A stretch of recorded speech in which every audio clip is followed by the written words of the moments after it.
தமிழ்நாடு சட்டமன்றத்தில் நீட் தமிழகத்திற்கு தேவையில்லை அப்படின்னு ஒரு தீர்மானம் ஒருமனதாக நிறைவேற்றியிருக்கிறாங்க. அந்த தீர்மானத்தை குறித்து உங்களுடைய கருத்து என்ன? மாண்புமிகு தமிழ்நாடு முதலமைச்சர் அவர்களுக்கும் தமிழ்நாடு அரசுக்கும் எங்களோட நன்றியை தெரிவிச்சுக்கிறோம்.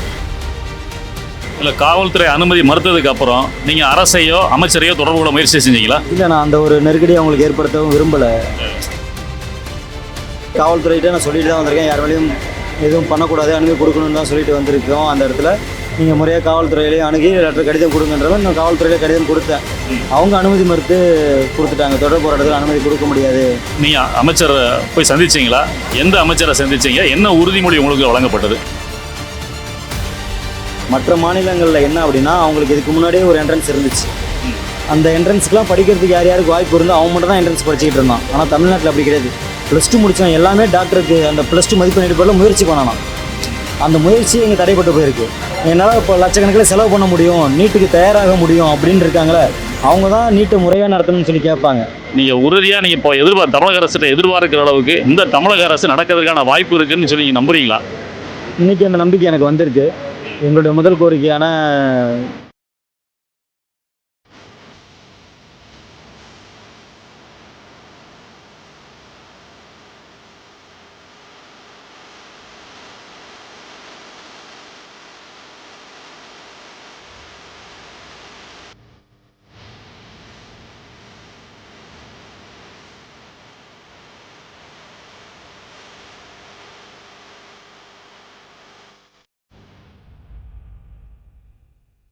அருந்தமிழ் நேயர்களுக்கு வணக்கம். நீட் எதிர்ப்பு கூட்டு இயக்கத்தின் சார்பாக கால வரையறையற்ற உண்ணாவிரத போராட்டம் ஒன்று தமிழக வாழ்வுரிமை கட்சியினுடைய தலைமை அலுவலகமான திருவள்ளூர் இல்லத்தில் நடைபெற்று கொண்டிருக்கிறது. நாம் அங்கே வந்தோம். இந்த நீட் எதிர்ப்பு கூட்டு இயக்கத்தினுடைய தலைமை ஒருங்கிணைப்பாளராக இருக்கக்கூடிய நீட் தேர்வினால் தன் உயிரை மாய்த்து கொண்ட சகோதரி அனிதா அவருடைய சகோதரர் இங்கே இருக்கிறார். அவரிடம் ஒரு சிறிய நேர்காணல் நடத்துவோம், வாருங்கள். ஐயா வணக்கம். வணக்கம். நீங்கள் தான் இந்த நீட் எதிர்ப்பு கூட்டு இயக்கத்தினுடைய தலைமை ஒருங்கிணைப்பாளர். ஆமாம். இப்போ நீங்கள் பாலன் இல்லத்தில் ஒரு போராட்டம் நடைபெற்றது. டெல்லியில் காக்ரோச் ஜனதா பார்ட்டி நடத்தின போராட்டத்தின் தொடர்ச்சியாக நடைபெற்றது. அங்கேயும் நீங்கள் கலந்து கொண்டீங்க. ஆனால் அங்கே கலந்து கொண்ட நீங்கள் எதுக்காக இப்போ இங்கே தொடர்ந்து போராடுறீங்க? அங்கே எதனால் போராட்டம் நிறுத்தப்பட்டது? அதில் உடன்பாடு இல்லாமல் வந்தீங்களா, இல்லை நீங்கள் அது முடிவெட்டதுக்கு அப்புறம் நீங்களாக முடிவெடுத்து இங்கே வந்தீங்களா? அதனுடைய பின்னணி என்னன்றதை கொஞ்சம் சொல்லுங்கள். இது குறிப்பாக நீட்டுக்கு எதிரான ஒரு போராட்டம். நீட்டால் எங்களோட குடும்பம் நேரடியாக பாதிக்கப்பட்டிருக்கு. ஒட்டுமொத்த தமிழ்நாடுமே பார்த்தீங்கன்னா நீட்டுக்கு எதிரான ஒரு மனநிலையில் தான் இருக்காங்க.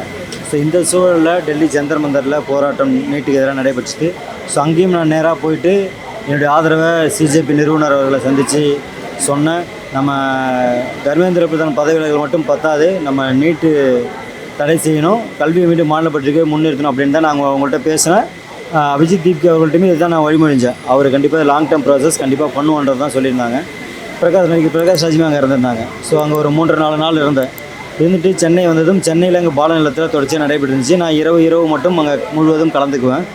ஸோ தர்மேந்திர பிரதான் பதவி விலகலை ஒட்டி அந்த சிஜேபி பேனரில் நடத்திட்டு இருந்த தோழர்கள் பார்த்திங்கன்னா அந்த போராட்டத்தை முடிக்கிறதுக்கு முடித்தாங்க. ஸோ ஆனால் தமிழ்நாட்டில் கோரிக்கை பேனேட்டுங்கிறதுனால அங்கே இருந்த பெரும்பான்மையாக அங்கே இருந்த மாணவர்கள் இளைஞர்கள் பார்த்திங்கன்னா போராட்டத்தை முடிக்கிறதுக்கு தயாராக இல்லை. அவர்கள் கிளே ஒரு சின்ன சலசலப்பு ஏற்பட்டது. ஸோ அது அலுவலகம் சிபிஐயோட அலுவலகம். நமது தோழர்கள் எப்போவுமே போராட்டங்கள் நம்ம கூட இருக்கிறவங்க அப்படிங்கிற அடிப்படையில் நான் எழுந்திரிச்சு பேச ஆரம்பித்தேன். யாரும் இங்கே முரண்பட்டுக்கு வேணால் அவர்களுடைய இடத்துல நடந்த ஒரு விஷயமா அது இருக்குது. பட் ஆனால் நமக்கு வருத்தம் தான் அதை முடிச்சுக்கிட்டதில்.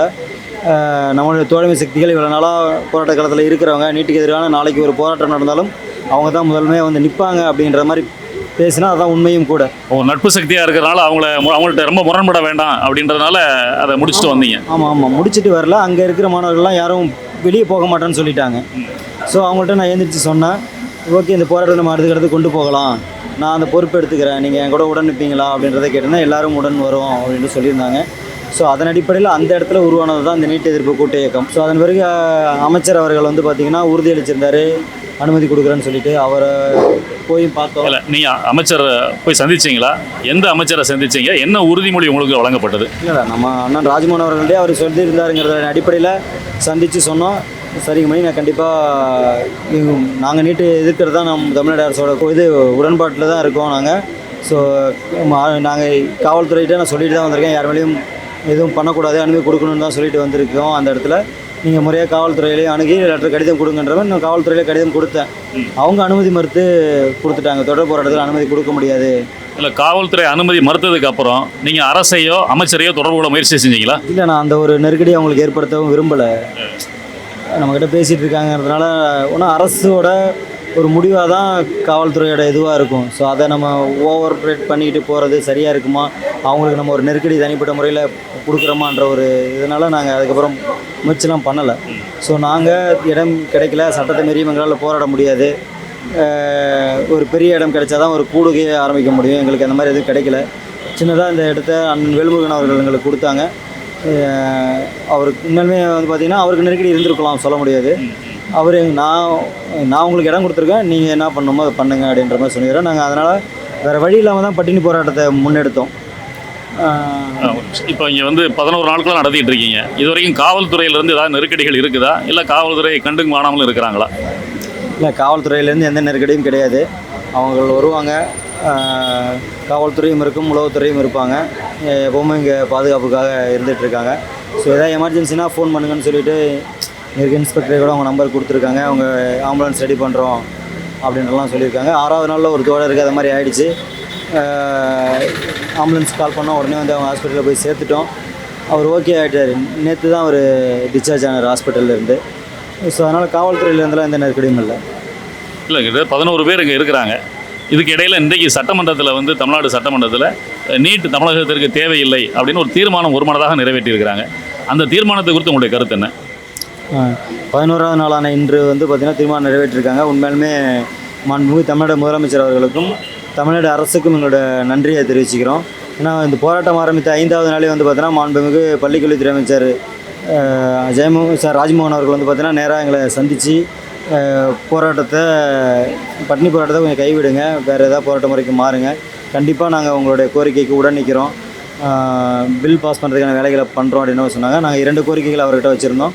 ஒன்று, சட்டமன்றத்தில் தீர்மானத்தை நிறைவேற்றி அதை மசோதாவை கொண்டு போகணும், சட்டமன்ற நடவடிக்கைகளை முன்னெடுக்கணும், நாடாளுமன்ற நடவடிக்கை என்னவோ அதையும் முன்னெடுக்கணும், நீதிமன்ற நடவடிக்கையை முன்னெடுக்கணும் அப்படிங்கிறத சொல்லியிருந்தோம். அனைத்து கட்சி கூட்டத்தையும் கூட்டினா இதுக்கெல்லாம் ஒரு இன்புட் கிடைக்கும் அப்படிங்கிற விஷயம் சொல்லியிருந்தோம். 2வது கோரிக்கையாக வந்து பார்த்தீங்கன்னா நாங்கள் அறவழியில் ஒன்றிய அரசை எதிர்த்து நீட் விலக்குக்காக போராடுறதுக்கு எங்களுக்கு ஒரு பொது இடத்தை ஒதுக்கி கொடுங்க அப்படின்ற கோரிக்கையும் வச்சுருந்தோம். ஸோ முதல் கோரிக்கை நிறைவேற்றப்பட்டது. அது எங்களுடைய போராட்டத்துக்கு கிடைத்த முதல் வெற்றியாக நாங்கள் பார்க்குறோம்.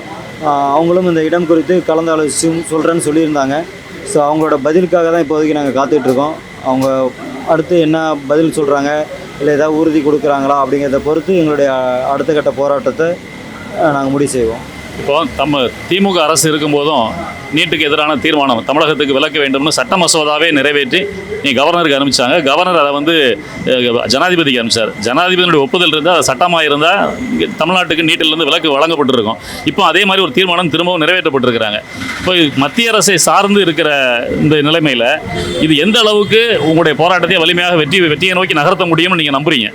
ஓகே, தீர்மானம் வந்து பார்த்தீங்கன்னா ஃபஸ்ட்டு பில்லு வந்து பார்த்திங்கன்னா ஏடிஎம்கே கவர்மெண்ட்லேயும் பண்ணாங்க, டிஎம்கே கவர்மெண்ட்லேயும் பண்ணாங்க. ஏடிஎம்கே கவர்மெண்ட்டில் அவங்க 2 பேரும் கூட்டணியில் இருந்தாங்க. ஆனால் அவங்க பில்லை ரிஜெக்ட் பண்ணதை கூட ஏடிஎம்கே கவர்மெண்ட் வெளியே சொல்லவே இல்லை. எப்போ February 2017 Februaryயில் பண்ணாங்க. 2017 தங்கை அனிதா September 1 இறக்குறாங்க. இவங்க அதே செப்டம்பர் மாதத்துலேயே வந்து பார்த்தோன்னா அந்த பில்லை ரிஜெக்ட் பண்ணாங்க. அந்த விஷயத்தை இங்கே இருந்த ஏடிஎம்கே கவர்மெண்ட் அவங்க வெளியே கூட சொல்லலை. அடுத்து வந்த டிஎம்கே கவர்மெண்ட் வந்திருந்தாங்க. டிஎம்கே கவர்மெண்ட் சாதாரணமாகவே அந்த போராட்டத்தை நடத்தில. வந்தோடனே ஒரு ஏகே ராஜன் கமிட்டி போட்டாங்க. கமிட்டி போட்டு அந்த அறிக்கையின் அடிப்படையில் உரிய தரவுகளோட பில் பாஸ் பண்ணி அனுப்புனாங்க. நான் கவர்னர் சாமானியமாக அதை குடியரசுத் தலைவர்கள் அனுப்பிடலை, போட்டு அவரே உட்காந்துருந்தார். அவருக்கு எதிராக சுப்ரீம் கோர்ட் போனாங்க. சுப்ரீம் கோர்ட்டில் போய் கேஸ் போட்டு அவர் தலையில் உண்மையாலும் ஓங்கி ஒரு கொட்டு சுப்ரீம் கோர்ட்டு. ஒரு கான்ஸ்டியூஷனல் போஸ்ட்டில் இருக்கிறவங்க உங்களுக்கு மாண்பை மதித்து தான் உங்களுக்கான டைம் ஃப்ரேம் பண்ணல. ஸோ எவ்வளோ சீக்கிரம் இவ்வளோ நாளாக வச்சுருக்கக்கூடாது, எவ்வளோ சீக்கிரம் அனுப்பணுமோ அவ்வளோ சீக்கிரம் அனுப்புங்கன்னு சொன்னாங்க. உடனே அவர் தமிழ்நாடு அரசுக்கு திருப்பி அனுப்பினார். கொஞ்சம் கூட தாமதிக்காமல் அப்போ இருந்த தமிழ்நாடு அரசு உடனே அதில் எந்த சேஞ்சஸுமே பண்ணாமல் திருப்பி அனுப்பிச்சாங்க கவர்னருக்கு. வேறு வழியே இல்லாமல் அவர் குடியரசுத் தலைவருக்கு திருப்பி அனுப்பிச்சார். குடியரசுத் தலைவர் ரிஜெக்ட் பண்ணாங்க. ஓகேங்களா, 2 முறை ரிஜெக்ட் பண்ணியிருக்காங்க. அப்படின்னா இங்கே இருக்கிற தமிழ்நாடு மக்களை அவங்க எப்படி பார்க்குறாங்க? இங்கே இருக்க சட்டமன்றத்துக்குன்னு ஒரு மாண்பு இருக்குது, அதுக்குன்னு ஒரு மரியாதை இருக்குது, அதெல்லாம் நம்ம கொடுக்கணும். இங்கே இருக்கிற ஒன்றிய அரசு அது நம்ம மக்களோட உணர்வு, அது நம்ம மக்களோட உரிமை அது. ஸோ அதுக்கே நீங்கள் ரிஜெக்ட் பண்ணுறீங்க அப்படின்னா உங்களை எதிர்த்து தான் நாங்கள் போராடி ஆக வேண்டிய சூழலில் இருக்கோம். ஸோ 2 டைமும் அது மாதிரி பில் பாஸ் பண்ணி அமைச்சிருக்காங்க. 3வது டைம் இன்னொரு அரசு வந்தாலும் அந்த பில்லை பாஸ் பண்ணி அனுப்புனா தான் தொடர்ச்சியாக சட்டமன்றத்தில் நம்ம நீட் எதிர்க்குங்கிற விஷயத்தை பதிவு பண்ண முடியும். அது ஒரு முறை. இங்கே இருக்கிற ஒன்றிய பாஜக அரசு வந்து பார்த்தீங்கன்னா இதையும் அவர்கள் திருப்பறிப்பது தான் முயற்சி பண்ணுவாங்க. பட் அதற்காக தான் அதுக்காக ஒரு மக்கள் போராட்டத்துக்கான ஒரு இடத்த நம்ம கேட்குறோம். தமிழ்நாடு அரசு நிறைவேற்றி அனுப்புகிற அந்த மசோதாவுக்கு ஒப்புதல் வழங்க கோரி தான் நம்மளோட போராட்டமே இருக்க போகுது. முழுக்க ஒன்றிய அரசுக்கு எதிரான போராட்டம். இது எந்த அளவுக்கு சாத்தியம்ன்ற மாதிரி நீங்கள் கேட்டிருந்தீங்க. கல்வி வந்து இதுக்கு முன்னாடி மாநில பட்டியலில் தான் இருந்துச்சு. அதை இவங்க வந்து ஒத்திசைவு பட்டியலில் பொதுப்பட்டியலில் மாற்றி வச்சுட்டாங்க. ஸோ அதை திரும்பவும் எங்களுடைய 2வது கோரிக்கை வந்து கல்வியை மாநில பட்டியலுக்கு மாற்றணும் அப்படிங்கிறது தான். ஏன்னா இந்தியாங்கிறது பல மாநிலங்களோட ஒரு ஒன்றியம் தான், கூட்டரசு தான், பல தேசிய இனங்களோட கூட்டரசு கூட சொல்லலாம். ஸோ அப்படி இருக்கும்போது இங்கே இருக்கிற ஃபெடரல் ஸ்ட்ரக்சர் உள்ள நேச்சர், இந்த ஃபெடரல் ஸ்ட்ரக்சரை சிதைக்கிற மாதிரியோ தேசிய இனங்களை அவமதிக்கிற மாதிரியோ சட்டமன்ற மாண்பு குலைக்கிற மாதிரியோ அவர்கள் நடந்துக்கிறாங்க, தொடர்ச்சியாக நடந்துக்கிட்டே இருக்காங்க அப்படின்னா அவர்கள் உறுதியான நிலையான ஒரு இந்தியாவை விரும்பலன்னு தான் அர்த்தம். சரி, இல்லை நீங்கள் சொல்கிறது சரி. இப்போ நான் இப்போ சப்ஜெக்ட்டுக்கு வரும் அப்படின்றக்காக அந்த கேள்வி உங்கள்கிட்ட கேட்குறேன். இப்போ தமிழகத்தை தவிர மற்ற எல்லா மாநிலங்களுமே கிட்டத்தட்ட நீட்டை ஏற்றுக்கிட்ட மாதிரி தான் தெரியுது. நீட்டில் உள்ள குளறுபடிகளை மட்டும்தான் எதிர்த்து எல்லா போராட்டங்களும் நடத்தினாங்க. அப்போ தமிழ்நாடு மட்டும் தனித்து நிற்கின்ற பொழுது இதில் எந்த அளவுக்கு சக்ஸஸ் ரேட்டு, எந்த அளவுக்கு இதனுடைய வெற்றிக்கான சாத்தியம் இருக்குன்னு நீங்கள் நம்புறீங்க? இல்லை, தமிழ்நாடு வந்து பார்த்திங்கன்னா தனித்து நிற்கிற ஒரு ஸ்டேட்டு தான். ஏற்கனவே மொழி போரில் தனித்து நின்று வெற்றி பெற்று அதை நம்ம நடைமுறைப்படுத்திகிட்டு இருக்கோம். ஃபஸ்ட்டு கான்ஸ்டியூஷன் அமெண்ட்மெண்ட் நடத்தினதே வந்து பார்த்திங்கன்னா தமிழ்நாடு தான். ஸோ 69% இடஒதுக்கீடை வாங்கி அதை பாதுகாத்து இருக்கிறது தமிழ்நாடு தான். ஸோ அதனால் தமிழ்நாட்டுக்கு இது முடியாத காரியம் ஒன்றும் கிடையாது. மற்ற மாநிலங்களில் என்ன அப்படின்னா அவங்களுக்கு இதுக்கு முன்னாடியே ஒரு என்ட்ரன்ஸ் இருந்துச்சு. அந்த என்ட்ரன்ஸுக்கெலாம் படிக்கிறதுக்கு யாருக்கு வாய்ப்பு இருந்தோ அவங்க மட்டும் தான் என்ட்ரன்ஸ் படிச்சுக்கிட்டு இருந்தான். ஆனால் தமிழ்நாட்டில் அப்படி கிடையாது. +2 முடித்தவன் எல்லாமே டாக்டருக்கு அந்த +2 மதிப்பெண் அடிப்படையில் முயற்சி பண்ணலாம். அந்த முயற்சியே இங்கே தடைப்பட்டு போயிருக்கு. அவங்களுக்கு வந்து பார்த்தோன்னா பல தேர்வுகள் எழுதுறதுக்கு ஒரே தேர்வாக வந்திருக்கு. அங்கேயுமே நீட்டுக்கு எதிர்ப்பான குரல்கள் இருக்குது. அது எது அப்படின்னா அவங்க நீட்டு அக்சஸே பண்ண முடியாத இடத்துல இருக்கிறவங்க அதை பற்றி பேசவே இல்லை. ஸோ நீட்டு அக்சஸே பண்ண முடியாத குரல்கள் தான் அங்கே பெருசு. என்னால் இப்போ லட்சக்கணக்கில் செலவு பண்ண முடியும், நீட்டுக்கு தயாராக முடியும் அப்படின்னு இருக்காங்களே, அவங்க தான் நீட்டை முறையாக நடத்தணும்னு சொல்லி கேட்பாங்க. நீட்டு வந்து ஒரு ஸ்கேம் தான். நீட்டில் வந்து ஸ்கேம் அப்படின்லாம் நம்ம சொல்லவே முடியாது. நீட்டை ஒரு முறையாக நடத்துறதுக்கான வாய்ப்புகளே இல்லாத ஒரு தேர்வு நீட்டு. அதுக்கான தகுதியே இல்லாத அரசு இங்கே இருக்கிற ஒன்றிய அரசு அதை வந்து ஒரு என்டிஏங்கிற தனியார் இதுக்கிட்ட ஏஜென்சிகிட்ட கொடுத்துருக்காங்க. என்டிஏலேருந்து தான் பேப்பர் லீக் ஆகிருக்கு. இந்த இது நடத்தும்போது தான் ஆள் மாறாட்டம் நடந்துச்சு. நிறைய மோசடிகள் தொடர்ச்சியாக நடந்துக்கிட்டு இருக்குது. அவர்கள் நீட்டுக்குன்னு அவங்க கொண்டு வந்த எந்த காரணத்தையுமே வந்து பார்த்தீங்கன்னா அவர்கள் நிவர்த்தி செய்யவே கிடையாது. ஸோ ஒன்றிய அரசுகிட்ட நம்ம கெஞ்சவே தேவையில்லை. ஸோ ஒன்றிய அரசு இதில் நான் சொல்கிறேன் கவனம் செலுத்தி இதை ஒரே முடிவு எடுக்கலைன்னா கண்டிப்பாக ஏற்கனவே ஒரே இந்தியா 3 இந்தியாவை சிதறி இருக்குது. அந்த கட்டத்தை தள்ளி இங்கே இருக்கிற தேசிய இனங்களை தூண்டாதீங்க அப்படிங்கிறதான் நம்மளோட வேண்டுகோளாக இருக்குது. நீங்கள் இவ்வளோ உறுதியாக போராடுறீங்க. நீங்கள் இப்போ தமிழக அரசிட்ட எதிர்பார்க்குற அளவுக்கு இந்த தமிழக அரசு நடக்கிறதுக்கான வாய்ப்பு இருக்குன்னு சொல்லி நீங்கள் நம்புறீங்களா? இன்றைக்கி அந்த நம்பிக்கை எனக்கு வந்திருக்கு.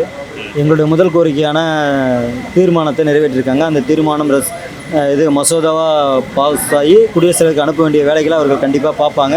அடுத்து நாடாளுமன்றத்தில் என்ன பண்ண முடியும், நாடாளுமன்றத்தில் அவங்களோட கூட்டணி கட்சிகள் இருக்காங்க, தமிழ்நாட்டோட ரெப்ரசன்டேஷன் இருக்காங்க.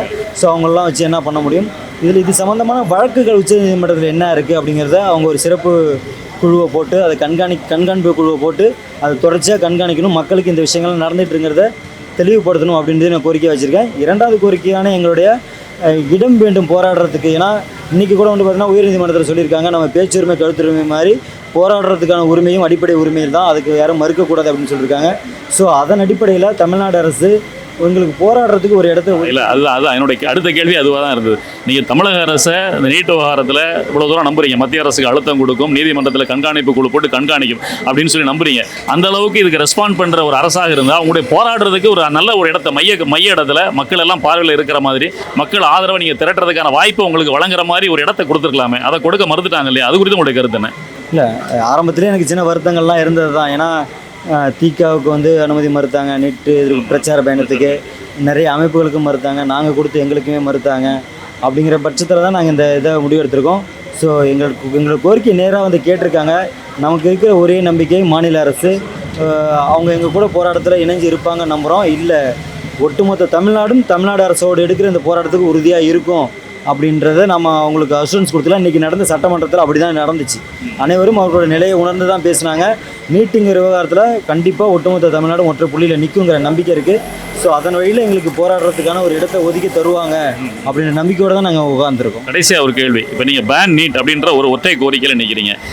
ஒரு சிலர் அதாவது நீட் இருந்தாலும் பரவாயில்லை அப்படின்னு கருதுகிற ஒரு சிலர் இதில் சில மாற்றங்களை கொண்டு வரணும்னு விரும்புகிறாங்க. இன்றைக்கி நீட் எத்தனை முறை வேண்டுமானாலும் எழுதலாம்ன்ற நிறைய இருக்குது. அதனால தான் பண வசதி படைத்தவர்கள் 1 வருடம் இல்லை 3 வருடம் 4 வருடம் 5 வருடம் கூட தொடர்ந்து கோச்சிங் கிளாஸ் போய் லட்சக்கணக்கில் பணத்தை செலவு பண்ணி படிக்கிறாங்க.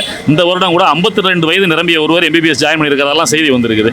ஆனால் இதை எதிர்க்கிறவங்க என்ன சொல்கிறாங்கன்னா, அதாவது நீட்டு பேன் அப்படின்னு சொல்லாமல் நீட்டை முறைப்படுத்த வேண்டும்னு சொல்கிறவங்க என்ன சொல்கிறாங்க, ஒரே ஒரு முறை தான் நீட் அப்பியரன்ஸுக்கு வாய்ப்பு கொடுக்கணும், அதற்கு ஏஜ் லிமிட் வைக்கணும். 17 வயதில் 12th முடிக்கிறாங்களா, 18 வயதில் மட்டும் தான் நீட் அப்பியர் ஆகணும். அந்த ஒரு முறை அப்பியரன்ஸ் அப்படின்னு வந்தாச்சுன்னா இது கிட்டத்தட்ட இதில் உள்ள ஸ்கேம் அப்படின்றது மிக குறையிறதுக்கான வாய்ப்பு இருக்கு அப்படின்னு கருதுறாங்க. நீங்க இந்த மாதிரி ஏதாவது மாற்று திட்டங்கள் ஏதாவது வைத்திருக்கிறீங்களா, இல்லை ஒற்றை கோரிக்கையில தான் உறுதியாக நிற்கிறீங்களா? இல்லை, நம்ம நீட்டுக்கு எதிரான மாற்று திட்டம்லாம் எதுவும் கிடையாது. நீட்டே ஸ்கேம் தான் நான் திரும்ப சொல்லிக்கிட்டு இருக்கேன். அதில் எதுவும் நம்ம சீர்திருத்தம்லாம் பண்ணவே முடியாது. இதுக்கு முன்னாடி நீங்கள் சொன்ன மாதிரி 12ஆம் வகுப்பு மதிப்பெண் அடிப்படையில் இங்கே எல்லாமே நடந்துகிட்டு இருந்துச்சு. எனக்கு மெடிக்கல் படிக்கிறதுக்கான வாய்ப்பு எனக்கு 12ஆம் வகுப்பு மதிப்பெண் எப்படி கிடச்சிதுன்னா நான் போயிடுவேன். இல்லை அப்படின்னா அதே மதிப்பெண் வச்சு நான் வேறு படிப்பில் சேர்ந்துப்பேன். என்னால் உடனே மாற்றிக்க முடியும். ஏன்னா 12 ஆண்டுகள் என் கூட படித்தவங்க அந்த மதிப்பெண் வாங்கினா என்னோட அதிகமாக மார்க் வாங்கினாங்க. ஓகே, ஓரளவு லெவல் பிளேயிங் ஃபீல்டு இருந்துச்சு. ஆனால் நீட்டுங்கிறது பார்த்தீங்கன்னா முழுக்க நீங்கள் சொல்கிற மாதிரி 4 டைம் எழுதலாம், 5 டைம் எழுதலாம்.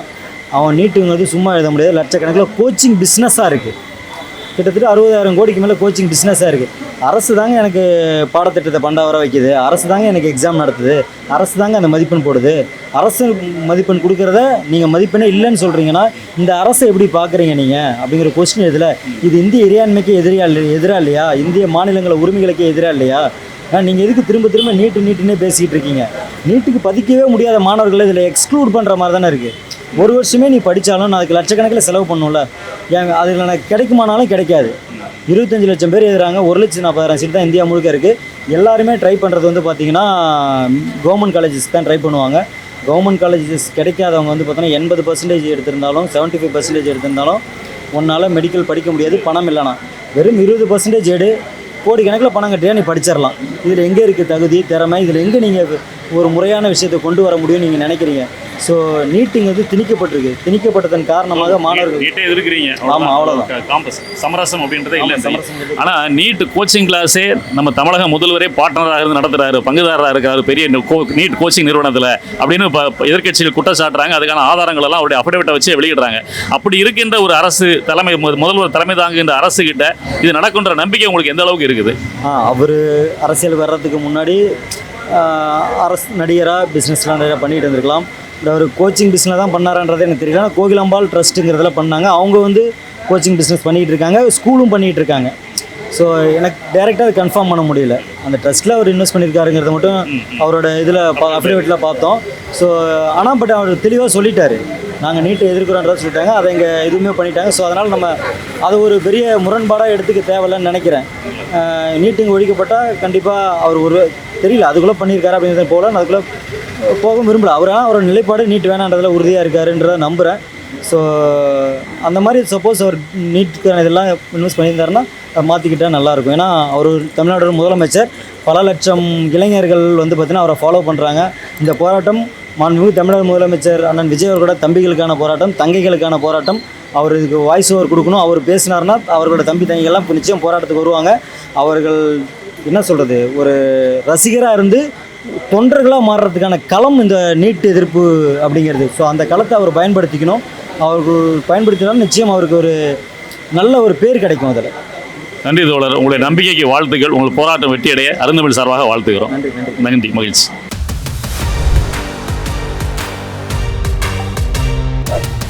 அருந்தமிழ் எங்கள் உயிருக்கு நேர்.